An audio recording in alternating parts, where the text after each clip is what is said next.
watchos 4 officially became available to all Apple Watch owners last week, even if its release was overshadowed by the hype surrounding the Series 3 Apple Watch. The newest software update for Apple's wearable brings a decent amount of change, but it's not enough to make the Apple Watch feel like an entirely new machine. Some of the biggest new additions in watchos 4 include a new vertical dock, new Siri and Toy Story watch faces, a slew of new heart rate monitor calculations, and new music and news apps. While watchos 4 is available for all Apple Watch models, I primarily tested it on an Apple Watch Series 2. Though we also spent time trying the new Series 3 watch, I wanted to see how much of an impact watchos 4 has for those who stick with an existing Apple Watch rather than upgrading to the newest model. And no matter which version of the Apple Watch you have, they'll all feel similar running watchos 4. Dock and interface. You won't notice many differences on watchos 4 when first booting it up on your Apple Watch. Your preferred watch face fills the entire display. Swiping down from the top opens the notification drawer, swiping left to right changes the watch face, and swiping up from the bottom opens the control center. The control center now has a new feature, the flashlight switch, and it has 3 controls: one that puts a bright white rectangle on the display, one with a flashing white rectangle, and the last with a bright red rectangle. Apple explained the flashing option could be useful when you're doing outdoor activities at night like walking the dog or running. Reflective clothing makes it easier for cars to see you in the dark, and the flashing option can almost act as a similar warning to surrounding vehicles if you're not wearing that kind of clothing. A single press of the digital crown reveals the app grid, while a long press brings up Siri. Note: we'll discuss the new Siri watch face in the next section, but discussions of Siri's new voice on the Apple Watch are in our Series 3 review. The app grid hasn't changed much, but now you have the option to get rid of it. Force touching the app grid lets you choose between grid and list view, so if you've hated meandering around the grid to find that one app you need, you can now keep every app in an alphabetical list. A single press of the side button brings up the dock, and a long press lets you either turn off the watch or call emergency services. Apps in the dock are oriented vertically, a switch from the horizontal orientation in the previous software. It's slightly easier to scroll by swiping up and down on the watch display rather than right to left, so it's only a marginal improvement. This works even better with the digital crown, which you can turn to cycle through the dock's apps. You can also see more apps with the vertical dock. Apps are stacked on top of each other like cards in a deck, and the watch display can show up to 3 apps at once. One appears farther away in the background, one is in the middle of the display, and the other appears in the foreground. Another new feature you may notice sporadically has to do with alerts. When your iPhone receives 2 alerts at the same time that get pushed to your Apple Watch, the watch combines those notifications into a single bubble. Previously, each alert had its own push and bubble, so this consolidates that a bit to make seeing multiple, immediate notifications easier. Watch faces and complications. Everyone gets excited about new watch faces even if they represent a fraction of what's new about a software update. After all, they're often the most looked at things on a smart watch. And faces are even more important on an Apple Watch since you can have multiple watch faces on your device at one time, switching between them freely by swiping from side to side on the display. watchos 4 brings 3 main new watch faces: Kaleidoscope, Toy Story, and Siri. The Kaleidoscope face is neat because it essentially warps an existing image into a funky, kaleidoscope-like pattern using the primary colors in the image. Apple has a few new floral wallpapers to choose from in iOS 11, and those are the default photos to use in the Kaleidoscope watch face. You can choose another image from the Photos app on your iPhone to customize the Kaleidoscope face even more. When on the watch screen, the face subtly moves like an actual kaleidoscope would, giving it a psychedelic effect. Siri watch face, app grid, and the new vertical dock. Various animations in the Toy Story watch face. The Toy Story watch face is divided into 4 different preferences. You can choose to have Woody, Buzz Lightyear, and Jessie appear randomly on your screen, or you can choose your favorite of the 3 characters to populate the watch face every time. I've stuck with a group preference, so I saw a photo of 3 of them on my watch face most of the time, and when I tapped the watch face, different animations of the 3 characters popped up. Sometimes a confused Woody would run across the display, sometimes a self-assured buzz would appear from the bottom edge. It was a surprise every time, and I don't blame anyone who gets lost tapping away at this watch face to see all the different animations. Apple touts the new Siri watch face's ability to be proactive in showing pertinent information to your life. When activated, the watch face changes periodically to show you important information based on the time of day, your location, and your most used apps. I consider it the personal assistant watch face since it updated me on what's going on currently in my day and what's up next in addition to fielding questions. By default, the Siri watch face has the new Siri complication at the top left space and the time on the top right space. Complications, you'll recall, is the term Apple uses for the functional wrinkles users can swap in and out of a base watch face. The lower portion of the watch display is taken up by changing information. Mine typically showed me the next appointment up on my calendar, a photo from my Photos app, the latest headline from Apple News, or the podcast currently playing on my iPhone through the Now Playing complication. Like other watch faces, you can edit the two available complications in the Siri watch face. If you don't want immediate access to Siri all the time, you could remove that icon and replace it with a more useful app.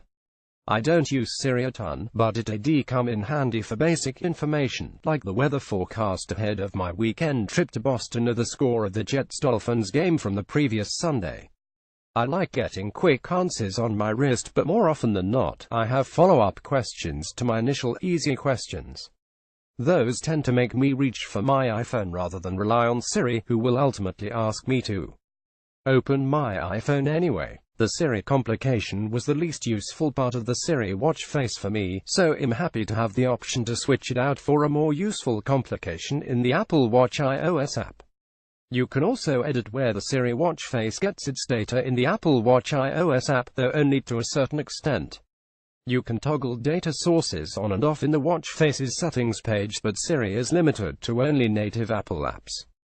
For example, the details of the podcast playing on my iPhone will show up on the Siri watch face through Apple's new Now Playing complication, not my preferred podcast app Overcast, even though I have the Overcast Apple Watch app installed.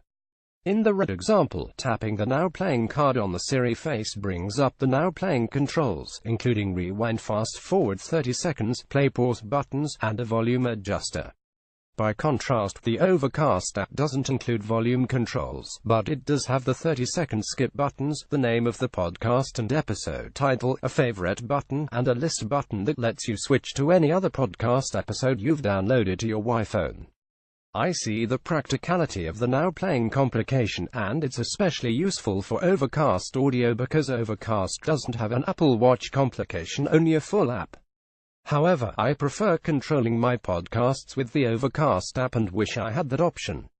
I have plenty of third-party apps that I prefer to Apple's native services, but many of them tie into those services like Calendar nicely.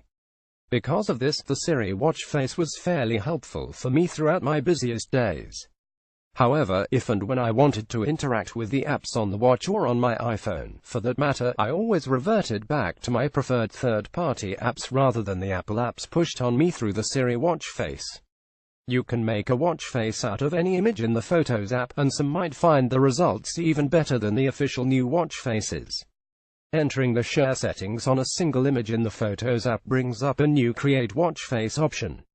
That will export the image to the Apple Watch app on iOS, where you can then customize it further by adding more photos if you want the face to be a multi-image gallery and choosing and arranging the complications on the final watch face. As mentioned earlier, the Now Playing complication is new in watchos 4, and there are updates to a few other complications. The heart rate complication now shows your most recent heart rate reading and how long ago it was taken, as long as it has enough room on the watch display. The messages complication has a small number inside the message bubble to indicate how many unread texts you have. The Now Playing complication has the most practical use out of all these, and arguably it gives you the most reason to interact with the watch display.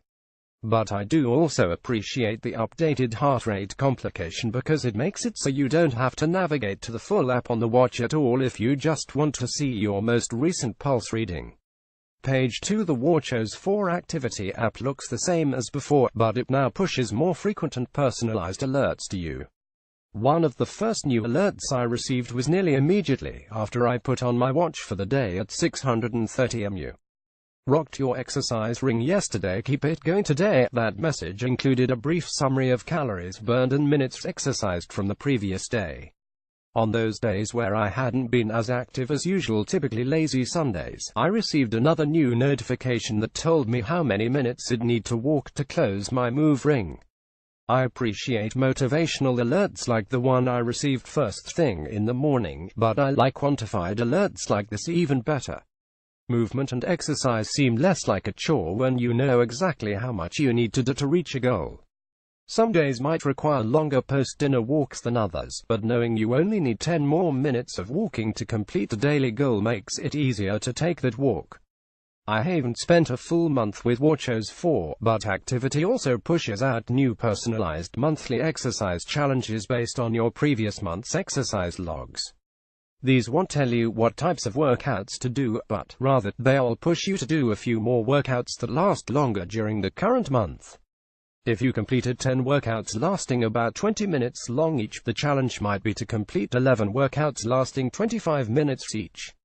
I like the idea of these monthly challenges. They tackle big-picture, long-term fitness goals, and they appeal to a wide variety of people because they're not categorically specific. Apple uses your previous workout logs to inform the creation of these challenges, but it's not going to tell you to run outside more rather than sticking to the elliptical. That's both good and bad. It's good because most people, those who are moderately active, will likely appreciate the slow increase these alerts suggest over time. However, it's bad if you're looking for more challenging and more specific workouts with which to change up your routine. This is where a guided workout routine library would come in handy, like the one available on the Fitbit Ionic. In the future, I hope watchos 4 gets even smarter so it can at least offer a suggestion for how to switch up your workouts. For example, if 10 out of your 12 monthly workouts are indoor runs, your next monthly challenge might suggest taking your workout outdoors for the change in environment and terrain. Activity app exercise information. New workout quick start icons. Pages available on the watch during a workout. New activity alerts in watchos 4. Let's move on to the workout app, which you may interact with more than the activity app if you exercise regularly. This app has a new look and feel, with larger, gray bubbles that quick start about 14 different exercises. The list will morph over time as you work out, moving your most frequently completed exercises to the top of the list so you can easily tap and go. The quick start nature of these exercises is new. Previously, only your most used workouts could be quick started with a special bubble that saved your previous workout goal. Now every bubble has a dot icon at the top right corner that you tap to edit the goal for that specific session. I always have an open goal, but some may prefer setting a caloric, time, or distance-based goal. The only new thing about the stats display during a workout is that the information has been bolded. Swiping to the right still brings up the control screen where you can pause or end the workout or lock the watch for water-based activities. There's also now an add button on the page that lets you start a new exercise immediately without separately ending the exercise you're currently completing. Tapping the add button lets you choose another exercise from the main workout app, which then ends the previous exercise and begins the new one as soon as you tap it. I love this multi-exercise feature because I often start out doing strength training and then end a session with cardio. I don't have to manually end my first session and start a new one whenever I want to move on. This comes in especially handy on my occasional cardio days when I hop from the stair stepper to the elliptical to the treadmill to the stationary bike, all in an hour's time. The only thing I don't like about the multi-exercise feature is that the group of exercises isn't saved as a group. Rather, they are saved individually. If I use the add button to record strength training, treadmill, and HIIT, a new workout option in watchos 4 sessions in succession, those 3 workouts will show up in the activity app on the watch and in iOS as individual sessions. I'd like to see the stats from that exercise group as a whole. How many calories did I burn from those 3 workouts in total? What were my average and peak heart rates during that entire span of time? In the activity app, you can see total exercise minutes and total active time, but group workout stats in addition to individual workout stats would be useful. Swiping to the left from the main workout data page now brings up music controls so you can pause, play, and skip songs directly from the watch. It's convenient to have music controls inside the workout app, rather than being forced to go back to the app grid, find your music app, and control things from there. These controls work not only with Apple-controlled music but also with music from other sources like Spotify. It's similar to the Now Playing complication in that it's just an audio playback controller, so it's not limited to Apple services or saved onboard music. There's one thing on the fitness side of watchos that isn't totally ready yet: Gym Kit. This allows the watch to pair with compatible gym equipment and share information with those machines. According to Apple, you'll simply need to hold your watch up to the NFC reader on the treadmill, elliptical, or other machine. The watch will instantly pair with it, and then you'll see stats, like heart rate, on the machine's display. This will make it easier to view data during the workout, so you don't have to lift your wrist every time you want to check your heart rate, pace, and other stats. Once you end the workout, the watch should instantly unpair with the device so anyone else can use that machine immediately after you without being able to see your personal information. I'm bummed I couldn't try this out, because it's really convenient to use devices like the Polar H10 chest strap that automatically connect to compatible gym machines. Since many of those devices have been around much longer than the Apple Watch, they work with most gym machines. It will likely be a while before we can all connect our various Apple Watch models to Gym Kit-ready machines, since equipment manufacturers either have to build the technology into new machines or update the firmware software of existing equipment. Heart Rate app. Apple added a bunch of new metrics to the Heart Rate app in watchos 4.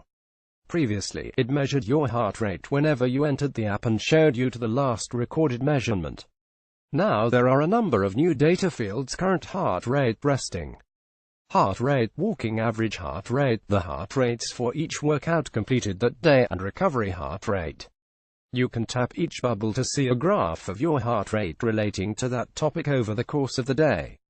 I've wished for these graphs since the Series 2 came out, so I'm happy to see watchos 4 include them, especially directly on the watch. You might be familiar with resting heart rate, but Apple calculates this measurement differently than other fitness trackers do.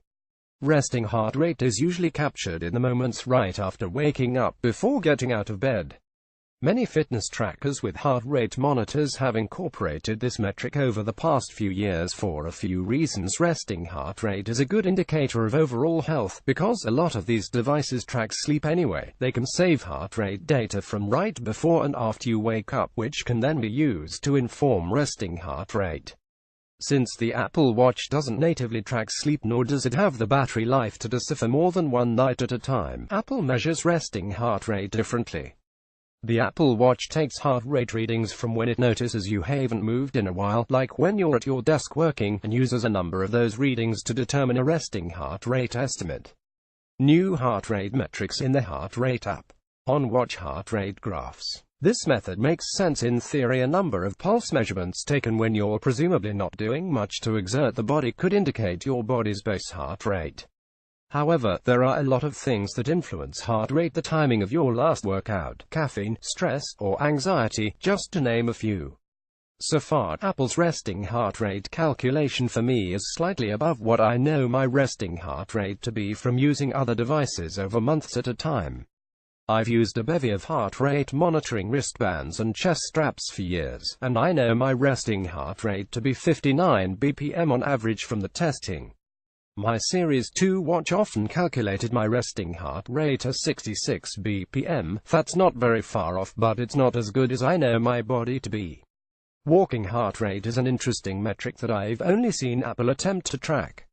Whenever you're moving but not exercising, think grocery shopping, walking to your car, or doing other day-to-day things, the heart rate monitor records your pulse and translates it into walking heart rate. I didn't see a walking heart rate reading until later in my day, likely because the Apple Watch needs to accumulate data from various walking periods before it can make an estimate. This figure basically tells you how hard your heart needs to work when your body is doing the most basic and less strenuous forms of exercise. However, I didn't find myself constantly interested in what in my walking heart rate was. I mostly focus on current resting and in-workout heart rates. I'm happy to see the heart rate data from the day's workouts included in the heart rate app, because you can't separate workouts from the rest of your day. Your heart's work during those strenuous times factors into how it performs the rest of the day, so it's convenient to be able to look back on just your exercise heart rate graphs in the heart rate app. The final new pulse metric available has to do with exercise heart rate. Now watchos 4 records your recovery time, showing how quickly it took your heart rate to come down after exercising. While this graph doesn't show how long it takes your heart rate to return to your recorded resting heart rate after exercise, it does show you how many minutes it took for your heart rate to lower by a couple beats per minute.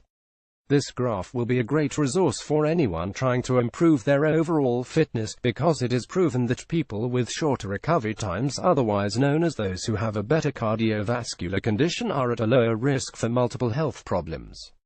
One last heart rate improvement in watchos for YSNT included in the heart rate app on the watch. In the heart rate app settings in the Apple Watch app on iOS, you can turn on and edit an elevated heart rate warning. This feature lets the watch alert you if your heart rate is very high even though you've been inactive for more than 10 minutes. Depending on your fitness level, you may want to adjust the threshold for these alerts. I set my watch to alert me when my heart rate levels off at 100 BPM. This is a precautionary feature that could help those with heart conditions or health issues that affect heart rate detect problems before they start. I'm not at a high risk for heart attack, nor do I have any major heart problems. However, I like having this feature on watchos 4 to detect high levels of anxiety and nervousness. Typically I know when I'm stressed out, but getting a nudge on my wrist with a scarily high number representing my heart rate may encourage me to take a deep breath and relax. Page 3. The music app has a new look in watchos 4 with colorful album art showing off playlist artists. When the watch is charging, it will automatically sync and update music in the My New Music, My Favorites, My Chill Mix, and Heavy Rotation playlists. You can still choose other playlists to download to the watch at any time, and those will update while the watch charges as well. There are controls to shuffle all tracks or see your entire music library directly on the watch display. Music also automatically syncs with AirPods, and they're the first option that pops up when you choose a track to play and need to pick an audio output device. I had a pair of Powerbeats 3 earbuds lying around, which have the same W1 chip as the AirPods do, and those also appeared immediately in the list of available earbuds. The Apple News app on the watch now shows you 4 stories relevant to the interests and followed outlets you set in the News app on iOS. It shows short descriptions of each story, allowing you to save for later to read in the iOS News app or to move on to the next story. You can't read full articles on the watch, but who would want to anyway? The display is much too small for that. Revamped music app in watchos 4. Headline alerts with the Apple News app. In my preferred news apps, all I expect to see is a headline, a short description of the story, and maybe a photo. Now, Apple News delivers all 3 of those things in its alerts pushed to the watch. You'll see the headline of the story along with its outlet of origin, a photo where possible, and a couple of sentences about the piece. Alerts have the same save for later option in addition to the dismiss button that all notifications have as well. watchos 4 also brings core Bluetooth capabilities to the Apple Watch, meaning compatible devices and apps can talk directly to the watch. Things like glucose monitors and specialized sports sensors can relay information to be displayed on the screen. So while this doesn't turn your watch into a glucose monitor or any other core Bluetooth device, it does allow the information collected by those devices to be shown on your wrist almost immediately. Like GymKit on the fitness side, peer-to-peer Apple Pay on the watch isn't ready yet either. This feature will roll out in a software update this fall, allowing Apple Watch users to pay each other through the Messages app. Any transaction will require biometric authentication, and money will be sent to the receiver as an Apple Pay cash card that works like a credit or debit card. Continuous improvement. While watchos 4 doesn't fundamentally change the Apple Watch experience, it does upgrade it both in fitness and smartwatch aspects. Not surprisingly, many of the biggest updates are in the fitness and health space, and those updates were necessary. In order to compete with the other fitness devices around the $300 level, Apple needed to expand the heart rate capabilities of the watch in addition to making the exercise tracking experience better. Both of those goals are achieved in watchos 4. Could it be even better still? Absolutely. The activity app isn't as barren anymore thanks to new heart rate graphs and data, but it's still not the most comprehensive. I'm happy that Apple included so much visible heart rate data on the watch itself, because that makes it easier to assess progress immediately after a workout or at the end of the day. No iPhone necessary. The smartwatch improvements are good as well, particularly because they make the watch smarter without challenging how most of us use the device regularly. If you're not a Series 3 owner, you're still going to need your iPhone to do a number of things the watch cannot do. watchos 4's updates like the Siri watch face, the revamped music app, and the new news app make on-watch interactions easier, but they don't necessarily force you to do more on a tiny display than you're comfortable doing. I am disappointed that GymKit and peer-to-peer payments aren't ready yet. Admittedly, it used GymKit more than peer-to-peer message payments, but both are practical features that I wish I could have tested.